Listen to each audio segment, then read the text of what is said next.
Estimating story points in Jira helps teams gauge the effort required to complete user stories, aiding in sprint planning and workload management. Here's how to estimate story points in Jira.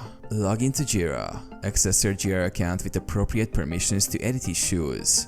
Navigate to the backlog. Go to the project Scrum board. Click on Backlog to view the list of user stories and issues. Open a user story. Click on the user story or issue you want to estimate. This opens the detailed view of the issue. Locate the story points field. In the issue detail view, find the story points field. This may be under the details or agile section, depending on your Jira setup.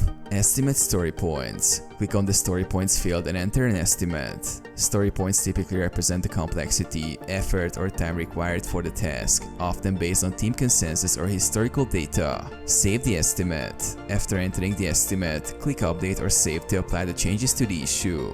Review and adjust. During sprint planning or backlog grooming, review story points estimates and adjust them if necessary based on team input or new information.